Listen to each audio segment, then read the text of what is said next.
Hi guys, it's Maura. In today's video, I want to talk to you a little bit about what it's like to be a phlebotomist. So first off, I do phlebotomy as part of my job. I am not technically a phlebotomist. I am actually a medical laboratory scientist. And so I've actually went to school for that. But as part of our training, we do phlebotomy through our schooling. And so I perform phlebotomy tasks at my job, and I work alongside phlebotomists and with phlebotomists. So I know the job pretty well. But I just want to talk a little bit about being a phlebotomist in case you're interested in being a phlebotomist or you want to know more about what the job entails. First of all, the pay, it's not very good, honestly. But it is a really great stepping stone in case you want to get into the healthcare field. A lot of people become phlebotomists maybe after high school or when they're in college because the hours, you can be part-time or PRN, which is just kind of whenever you can work. And that works really great for a lot of people's schedules if they want to work after the classes or stuff like that. But like I said, the pay isn't great, but you're going to get those hours in that you may need for different healthcare professionals, degrees where you need a certain number of patient contact hours. And so being a phlebotomist, you're going to get some of those hours in because, you know, you're going up to patients and you're sticking patients and you're having interactions with them and you're just dealing with the public. So that's a great way. Another way is a lot of people become CNAs first, especially if they want to go into nursing. But I highly, highly recommend becoming a phlebotomist before you go into nursing. That way, you know a lot about the lab side of things, and it can help you, start IVs when you already know how to stick people with needles. So it's a little bit easier. Another thing is where you can work.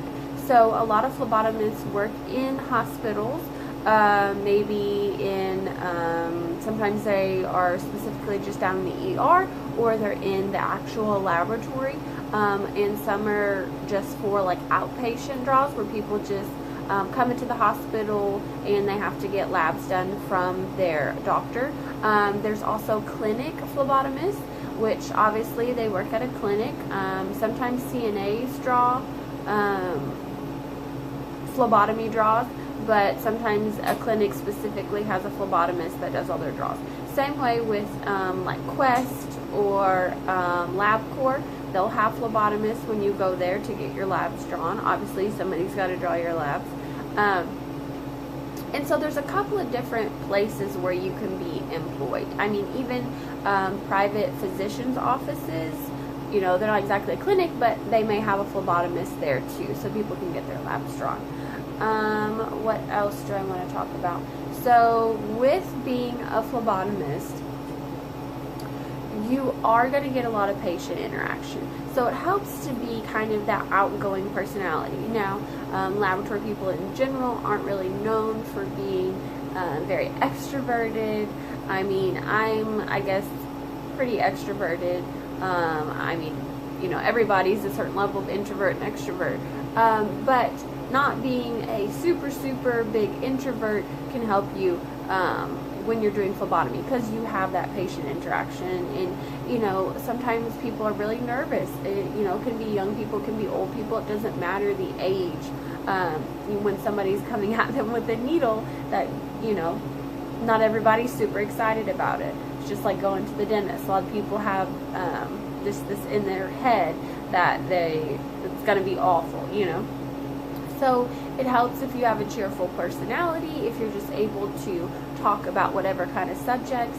You'd be surprised how many people come in and they're just there for their labs, but they tell you their whole life story, and some of them are funny and, funny stories, and some of them are very sad and depressing. So, it's good to be able to have any kind of type of conversation and just kind of flow with how the patient's feeling.